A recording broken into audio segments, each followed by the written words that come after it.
Hola chicos, esta es la clase 14 donde vamos a hablar sobre el sistema cardiovascular. Vamos a hablar específicamente del sistema venoso y linfático.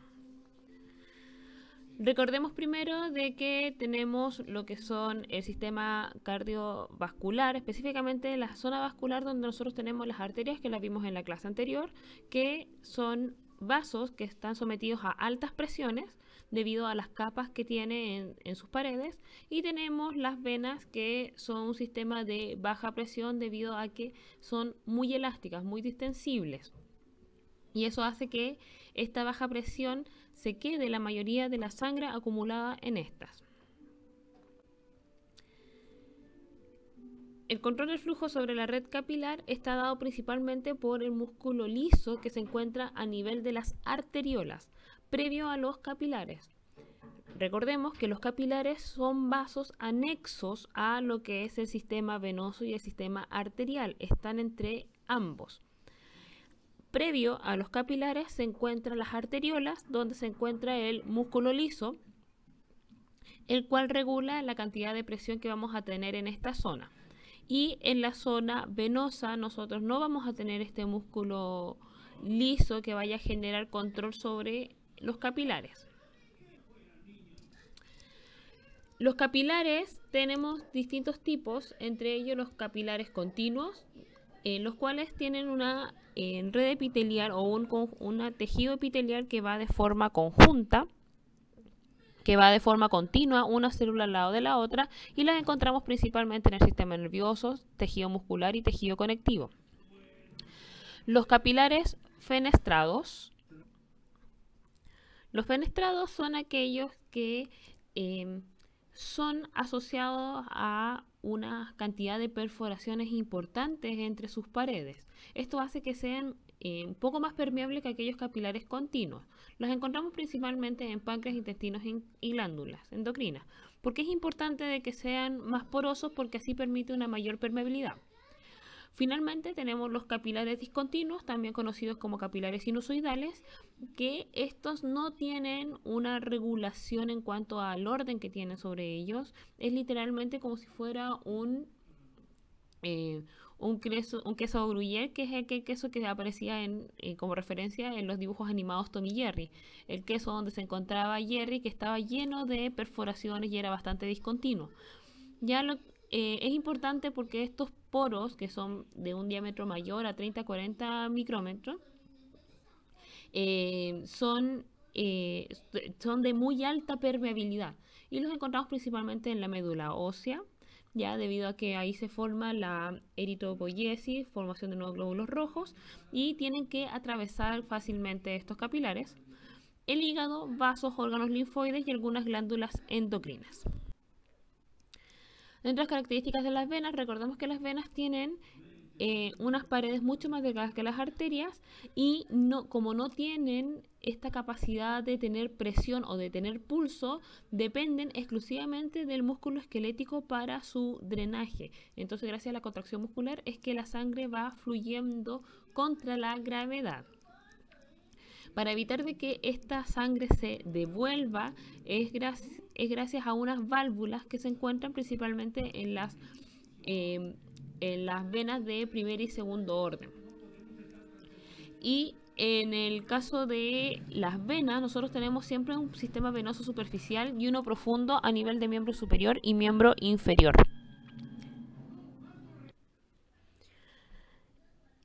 Entonces, como les decía, entre el sistema a nivel de los miembros superiores y miembros inferiores, nosotros encontramos un sistema profundo y uno superficial.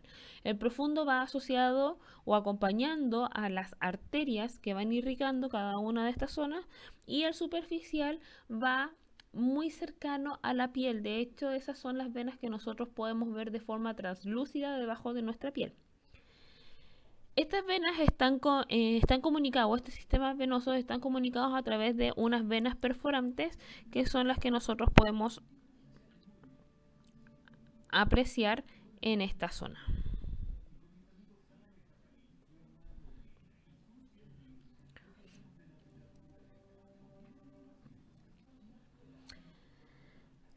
Histología y capas de las venas. Dentro de las capas, nosotros tenemos, al igual que en las arterias, tenemos tres capas. Una túnica externa, una túnica intermedia y una túnica íntima. La túnica íntima, o la que se encuentra cerca de la luz, es una capa de células de tipo endoteliales. Luego viene una túnica media, que está formada por estructura o tejido muscular liso. ¿Cuál es la diferencia con las arterias? Que en las arterias tenemos, en la túnica interna tenemos dos capas musculares y entre estas capas tenemos lo que son las láminas elásticas. En el caso de las venas, nosotros no tenemos estas láminas elásticas, por lo tanto, eso permite de que sean solamente elásticas y no le den rigidez. Y finalmente tenemos una túnica externa o la adventicia, que es la capa más externa. Las válvulas son una proyección de la túnica interna recubierta por la túnica interna o por la capa endotelial.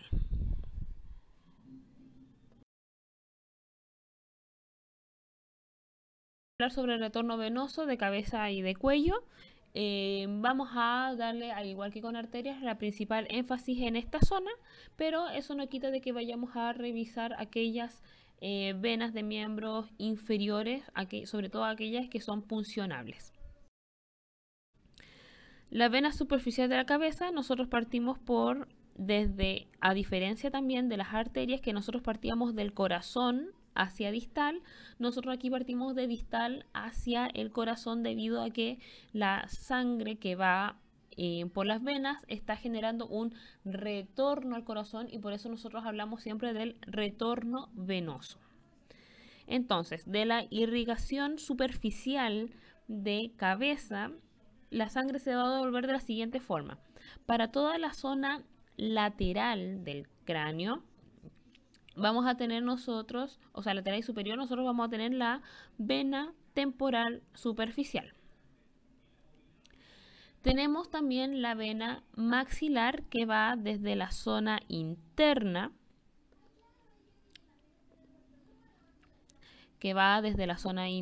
esa que voy ahora a marcar, ¿ya? Y va a ir de forma posterior o profunda a lo que es la rama y el cóndilo mandibular, y se va a anamostosar con la vena temporal superficial, acá. Tenemos también la vena occipital, pero si ustedes se fijan, la vena occipital va a estar asociada a un drenaje que va a ir directamente hacia inferior, llegando directamente a esta arteria de aquí, que está asociada a la arteria cervical profunda. Arteria auricular posterior. Arteria angular que va acompañando, o sea, vena angular que va acompañando a la arteria angular y después se va a juntar o va a drenar sobre la vena facial, que va posterior a la arteria facial. Si yo dibujo ahora la arteria facial iría aquí, hace esta forma como de gusano, y después se convierte en la arteria angular. Entonces, acompañando esta arteria va la vena angular y la vena facial. Ahí se ve la vena submentoniana. Y esa de ahí es la arteria, o sea, vena retromandibular. La vena retromandibular está formada por la fusión de la maxilar junto con la temporal superficial, y aquí forma la retromandibular. En este punto de aquí, fíjense, se une lo que es la vena facial, la vena retromandibular, y aquí está la vena tiroidea, incluso esta de aquí.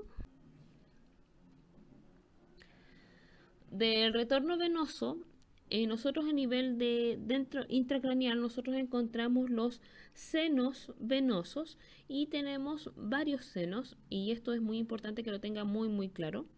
ya que el drenaje profundo va a estar dado principalmente por algunas venas del cuero cabelludo que se van a introducir o van a perforar los huesos del cráneo y van a drenar en estos senos venosos cerebrales. Y la mayoría de los senos llegan a una zona que se llama confluencia de los senos, que es la zona central que nosotros palpamos acá. Ahí. Ese punto de ahí es la confluencia de los senos. Entonces, dentro de los senos venosos, nosotros tenemos distintos senos. Vamos a hablar primero de todos aquellos que llegan a la confluencia de los senos. A la confluencia de los senos llegan los siguientes. Llegan seno sagital superior. Lo voy a ir también marcando.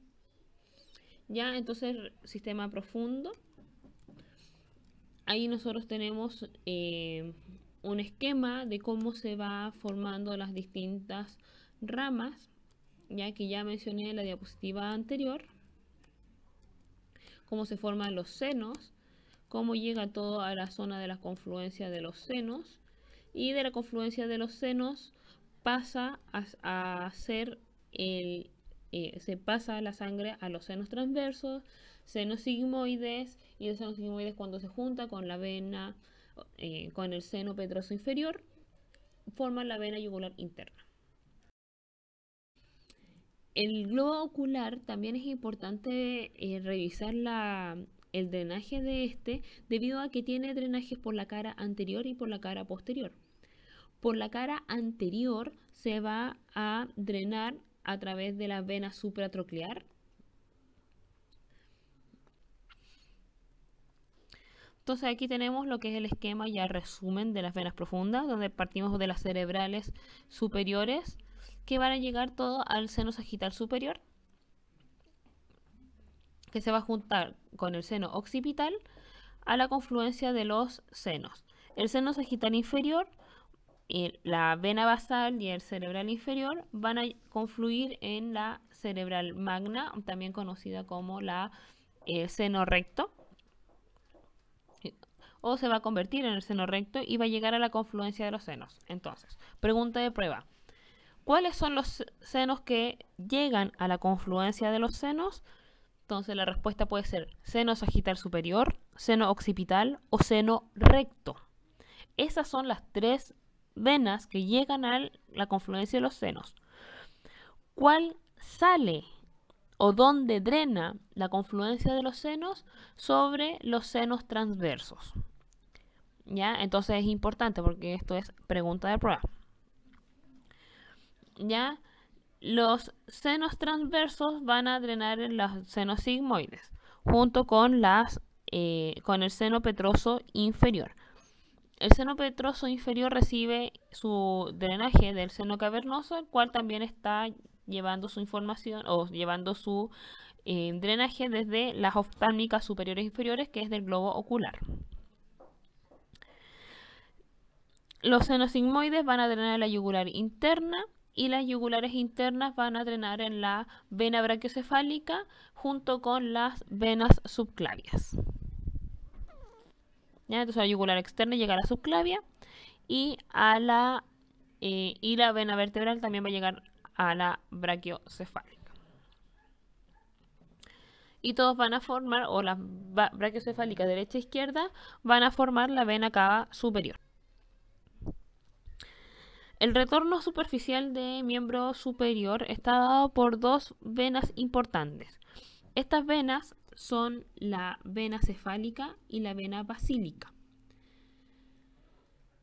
La vena cefálica, si nosotros ponemos nuestro brazo en posición anatómica, la vena cefálica es la que está asociada al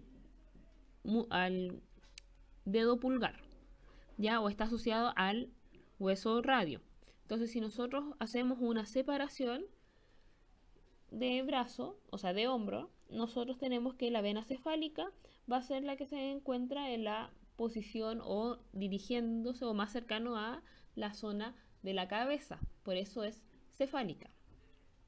Y por otro lado tenemos la basílica, que va a estar en la base del brazo o en la cara medial del brazo, va a estar asociado al dedo meñique y al hueso ulnar.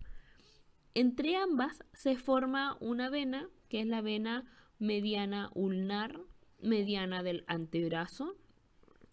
Tiene distintas nomenclaturas, ya, porque algunos lo dividen como la mediana radial y mediana ulnar, otros hablan la mediana del codo, ya, y que viene de la mediana del antebrazo, y esta vena, la mediana ulnar, es la que se punciona para las muestras de sangre. Importante, la vena basílica drena en la vena axilar. En cambio, la vena cefálica drena en la vena subclavia.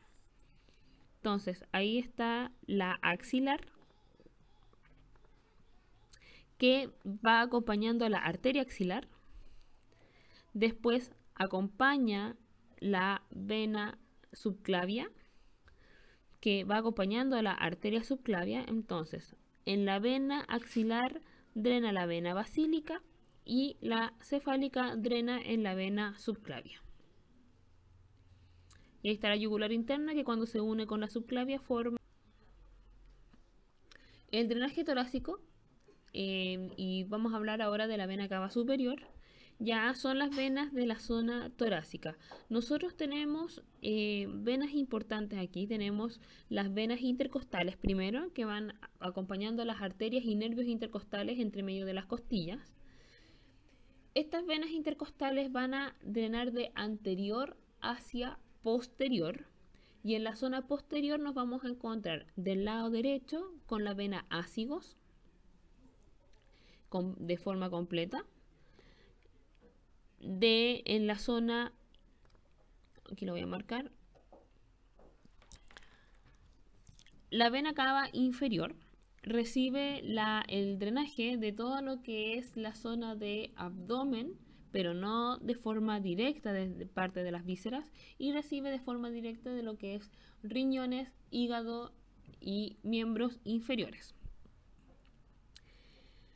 Nosotros tenemos algunas venas abdominales, ya entre ellas tenemos, vamos a ir nuevamente de distal a proximal, de la vena femoral, que recuerden que vamos a ver lo que es el drenaje de miembro inferior. Vena femoral se convierte en la ilíaca externa una vez que cruza el ligamento inguinal. La ilíaca externa, cuando se junta con la ilíaca interna, se va a formar la vena ilíaca común. La vena ilíaca común, derecha e izquierda, van a formar la vena cava inferior. Tenemos las venas gonadales. La vena gonadal derecha llega directamente a la vena cava, pero la vena gonadal izquierda llega a la vena renal.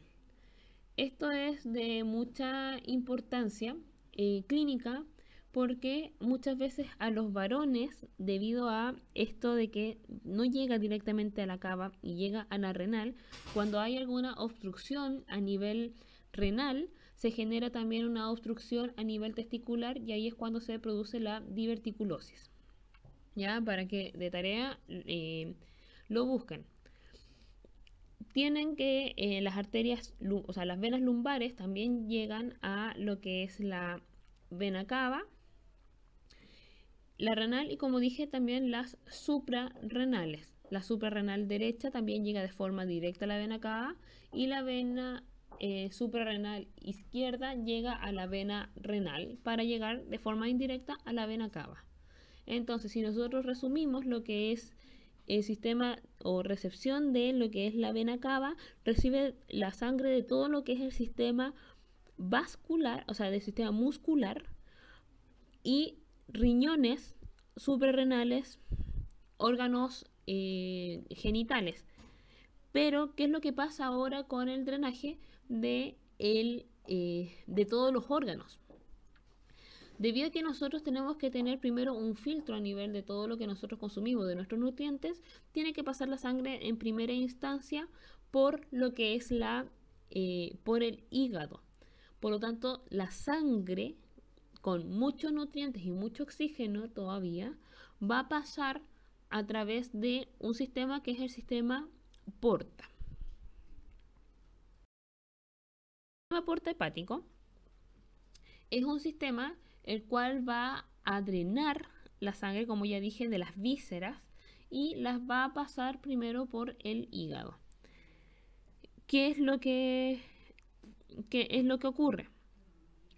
Tenemos el sistema porta primero, o la vena porta hepática, está formada por la fusión de dos venas.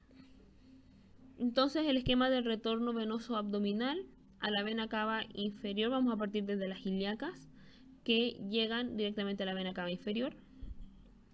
Tenemos la cólica izquierda, sigmoidea y rectal, que llegan a la mesentérica inferior.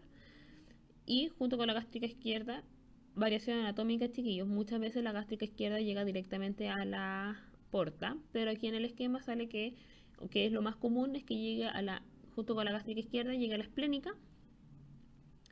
La pancreática duodenal, cólica media, cólica derecha y apendicular llegan a la mesentérica superior, y cuando se une la mesentérica superior con la esplénica forman la vena porta hepática, que lleva toda esta sangre que ya les comenté, que es sangre con mucha riqueza nutricional y oxígeno. Entonces tiene un tipo de sangre que es mixta, a diferencia también de todas las otras venas.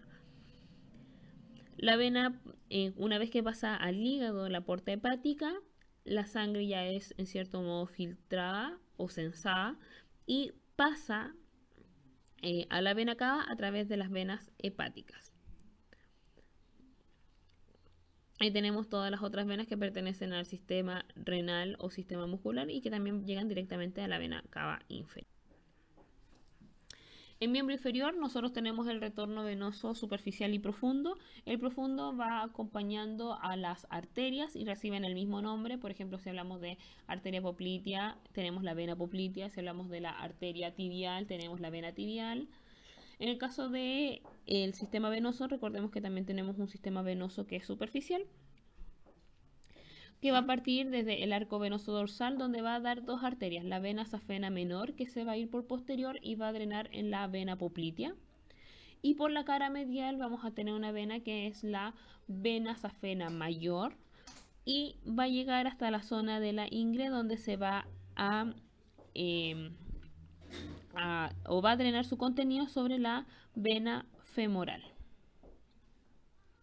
Y la vena femoral, como ya lo dijimos en las anteriores diapositivas, va a drenar en la vena ilíaca externa. El sistema linfático es un sistema asimétrico, no tiene motor impulsor como el sistema cardiovascular que tiene el corazón. Es discontinuo, impar y abierto. Y está compuesto por vasos linfáticos, plexos linfáticos capilares y vasos. Ganglios linfáticos que están compuestos por placas, nódulos y tonsinas. Y órganos linfáticos que está el timo, vaso y la médula ósea. Y todo eso va a generar lo que es el transporte de la linfa. El transporte linfático, el sistema linfático lo que hace es transportar líquido intersticial de la sangre para mantener la función del equilibrio osmolar, volumen y presión del líquido intersticial, transporte lipídico y sistema inmune.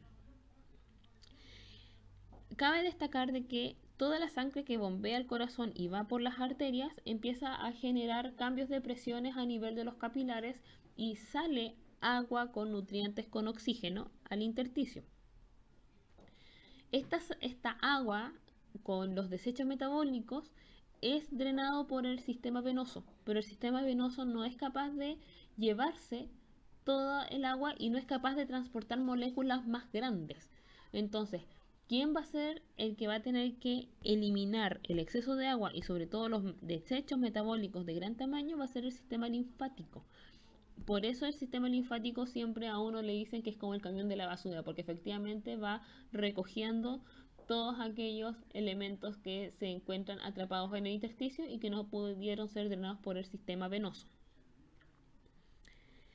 Ya además tiene un sistema inmune importante, ya que permite la maduración de linfocitos B y linfocitos T. Dentro de los capilares y vasos linfáticos, nosotros tenemos de que el capilar linfático es una suerte de, como ya había dicho, es un sistema discontinuo, porque por lo tanto parte del sistema linfático, donde dentro del capilar nosotros tenemos lo que son unas aperturas que por cambios de presión empieza a drenar el agua y empieza a drenar sustancias que son un poquito más grandes. Por lo tanto, dentro del capilar vamos a tener aquella estructura que se llama linfa. ¿Ya? Ahí se ve, por ejemplo, cómo en las vellosidades intestinales, en la zona central está lo que es la arteriola y vénula, cruzada por capilares, y justo entre medio de todos los capilares se ve esa estructura verde que correspondería al capilar linfático. Entonces está metido, o el capilar linfático está metido dentro de lo que es, o entre medio de lo que son los capilares cardiovasculares. Ya, al igual que las venas, los capilares y vasos linfáticos tienen unas válvulas que permiten de que la linfa vaya en dirección contraria, por ejemplo, a la fuerza de gravedad, y esta no se devuelva. El ganglio linfático se encuentra ubicado en distintas zonas. Los encontramos en zonas, por ejemplo, posterior a la rodilla, a nivel de la ingle, acompañando a todos los vasos linfáticos. Alrededor de todos los vasos linfáticos encontramos estos ganglios. Y estos ganglios son muy importantes porque nos hacen un sistema de filtración, ¿ya? Y atrapan a sustancias patógenas. Entonces eso evita de que un virus se siga propagando. Ustedes se han fijado cuando han estado resfriados que de repente les salen unos porotitos detrás de la oreja, y eso es porque los ganglios linfáticos que se encuentran en esta zona se inflaman atrapando en cierto modo el elemento extraño para su eliminación. Ya, el ganglio linfático tiene forma de riñón, son de aproximadamente 1 centímetro de diámetro y presenta un tejido conectivo fino y llena de linfocitos. Localización, tenemos nosotros localización de grupos de ganglios linfáticos de mayor tamaño: axilar, inguinal, cervical, mediastínico, abdominal. Pero nosotros también encontramos ganglios, por ejemplo, submandibular, que va a estar drenando la zona de lo que es la zona medial de la boca. La zona lateral va a ser el submandibular. Entonces, repito, submentoniano en la zona central de la boca y punta de la lengua. Zona lateral y tercio medial y posterior de la lengua en los ganglios submandibulares. Y la zona posterior de la lengua y sistema de la laringe vamos a tener los cervicales profundos y todo lo que son las tonsilas a nivel de los ganglios cervicales superficiales. Ya. Ahí tenemos cómo la linfa ingresa por distintos vasos linfáticos aferentes, ingresa la linfa, es drenada o es en cierto modo se filtra y se empiezan a destruir virus y bacterias potenciales que puedan estar, y estas después pasan nuevamente o salen del linfocito hacia lo que es el conducto linfático derecho o conducto linfático izquierdo o conducto torácico. Ya dentro del mismo ganglio hay capilares, ya que van a estar recogiendo en cierto modo también lo que es sistema para células para el sistema inmune, pero también para autorregularse también o autonutrirse. La estructura interna del ganglio linfático, tenemos nosotros lo que es en primera instancia la cápsula, que es la capa más externa. Voy a irlas destacando. Drenaje linfático de cabeza y cuello. Tenemos que el drenaje linfático que se forma en cabeza y cuello, tenemos distintos ganglios. Los ganglios que nosotros... En miembro superior y miembro inferior tenemos nosotros en distintas zonas en ganglios, pero donde tenemos cúmulos de ganglios son en la zona superior. Tenemos lo que son los ganglios axilares, y que estos son muy importantes sobre todo en el tema de cáncer de mama. Muchas mujeres cuando han tenido cáncer de mama se les extirpa la mama y se le extirpan los ganglios linfáticos axilares. Estos nódulos linfáticos, cuando se eliminan, finalmente la linfa empieza a quedar atrapada en el miembro superior y se empieza a formar lo que es el edema linfático, y que es una hinchazón, pero es una hinchazón de forma dura. La piel se pone muy dura, porque finalmente no es solamente agua lo que se queda, sino que es agua con desechos metabólicos. A diferencia cuando hay un edema venoso, por ejemplo por una falla renal, donde el edema es blando, es como si la piel fuera una gran ampolla. Y eso es porque cuando hay una falla venosa, lo que no se puede reabsorber es el agua y empieza a acumularse agua. Pero cuando hay una falla del sistema linfático, lo que no se puede drenar es agua más elementos sólidos. Y por eso se empieza a generar esa acumulación. Entonces, en miembro superior los principales los tenemos a nivel axilar. Y en miembro inferior los tenemos a nivel inguinal y posterior a la rodilla. Y fíjense que después de la zona inguinal empieza toda una red que empieza a drenar y que va acompañando a cada una de las arterias y venas.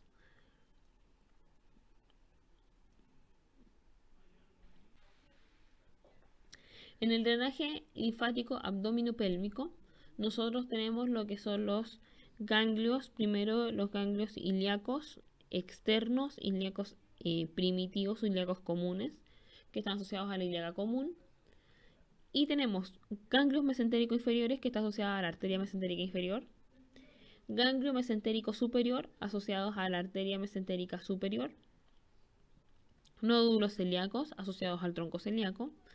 Y tenemos una estructura que aquí se ve muy grande, que es la cisterna del quilo. Y a la cisterna del quilo pertenece un conducto que se llama conducto torácico. La cisterna del quilo es un megaganglio. Es un ganglio mucho más grande que el resto. Ya ahí se ve nuevamente la cisterna del quilo y que confluye la linfa del conducto torácico. El conducto torácico va a estar recibiendo la sangre, o sea, la linfa de ambos miembros inferiores, la zona abdominopélvica, luego va a seguir ascendiendo a través del pegadito de la columna vertebral entre lo que es la vena cava y la arteria aorta. Si uno las separa, ahí se ve justo al medio, se ve el tronco, el conducto torácico. Y el conducto torácico va a seguir ascendiendo, recibiendo a nivel del tórax, la mitad izquierda, el drenaje, va a seguir ascendiendo, va a recibir el drenaje de todo lo que es el cráneo, todo lo que es cabeza y cráneo, pero la parte izquierda, miembro superior izquierdo. ¿Y dónde va a drenar? Va a drenar a nivel del ángulo yúgulo subclavio, que el ángulo yúgulo subclavio es donde llega la yugular interna y la subclavia izquierda. Entonces, conducto torácico izquierdo llega al ángulo yúgulo subclavio izquierdo. En el caso del drenaje linfático derecho, va a drenar la mitad derecha del tórax completo, la mitad del cuello derecha, la mitad del cráneo derecha, miembro superior derecho. ¿Y dónde va a llegar? Va a llegar a el tronco yugular derecho, va a llegar al ángulo yúgulo subclavio derecho. Entonces ahí está lo que les estaba explicando, de que el conducto linfático izquierdo va a drenar dos miembros inferior, abdomen pélvico, tórax izquierdo, cuello izquierdo, cráneo izquierdo y miembro superior izquierdo. Y el derecho solamente el tórax derecho, cuello derecho, cráneo derecho y miembro superior derecho. Por eso es un sistema de tipo asimétrico.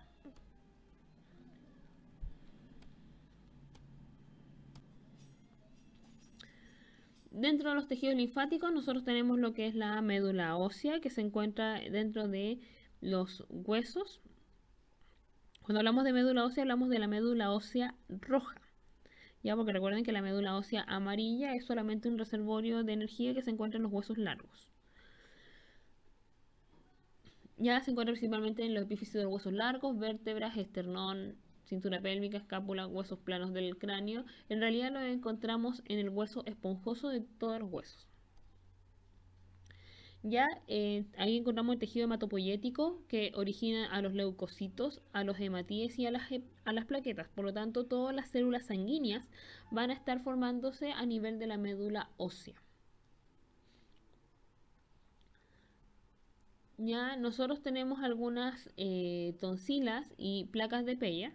Las placas de Peyer son nódulos linfáticos que recubren interiormente la mucosa intestinal, ya, y que es nuestra primera línea de defensa de cuando nosotros comemos algún elemento que en cierto modo nos cae mal para el sistema digestivo. Y las tonsilas son órganos linfáticos situados en la faringe que contienen numerosos folículos linfáticos y que son también primera línea de defensa para cuando ingresan elementos extraños a la vía aérea. ¿Ya? Entonces, placas de Peyer está asociada al sistema digestivo y las tonsilas al sistema respiratorio. El timo es un órgano que está muy activo en nuestros primeros años de vida y después es un tejido que se atrofia, ¿ya? Y es reemplazada principalmente por grasa. Ya en la corteza se generan linfocitos, células epiteliales y macrófagos, y en la médula está lo que es el corpúsculo del timo, ya, o corpúsculo de Hassall, ya que generan o que contiene células epiteliales y linfocitos dispersos. Ya, función principal, producción y maduración de linfocitos T. Después los linfocitos T son desarrollados a nivel de la médula ósea solamente en adultos. Si nosotros hacemos una división del timo, nosotros vemos que tenemos el septo y la corteza. Ya está la corteza o los distintos lóbulos están divididos por los septos. Ya nosotros tenemos trabéculas y tenemos células adiposas que empiezan a proliferar cuando somos adultos y empiezan a reemplazar por completo todo lo que son a las células o a la corteza propiamente tal. Ahí se ve en un corte histológico como se ven células de tipo epiteliales en un corpúsculo tímico o de Hassall, ¿ya? Y como alrededor se encuentran los linfocitos T. El vaso es el órgano más grande del sistema linfático. Está ubicado en el hipocondrio izquierdo, posterolateral al estómago. Y está superior al ángulo esplénico y anterior a la 9ª, 10ª y 11ª costilla. Ya tiene función la hematopoiesis en el feto, pero después tiene la función de maduración y destrucción de los glóbulos rojos, ya, y genera inmunidad humoral y celular de linfocitos B. Es importante de que el vaso es el principal defensor del corazón. Muchas personas, cuando da cáncer al vaso, el vaso puede ser extirpado y nosotros podemos vivir con eso. Pero, por ejemplo, si nosotros tenemos vaso y nos da un infarto agudo del miocardio, nosotros podemos sobrevivir.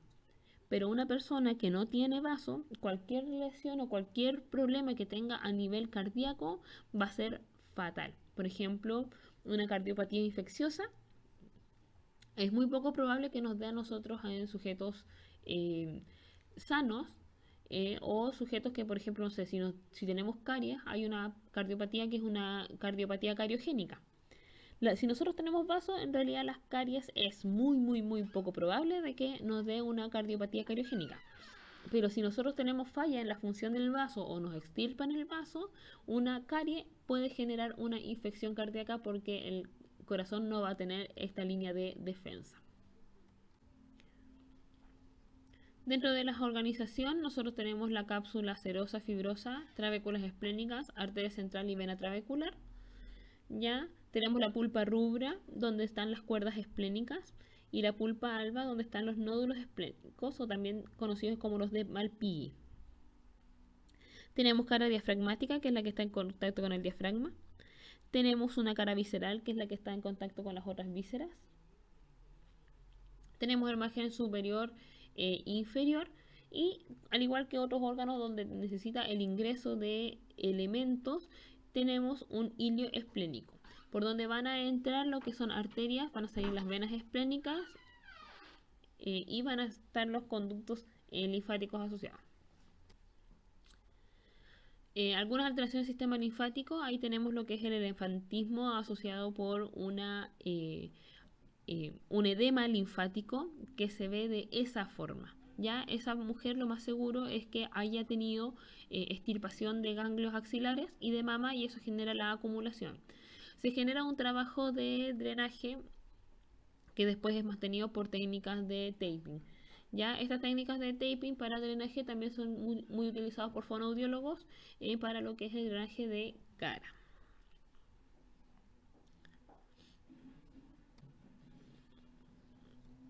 Ya, chiquillos, ahí están los sistemas cardiovasculares. Ahora les toca a ustedes aprenderlo. Esto es igual que un mapa de metro.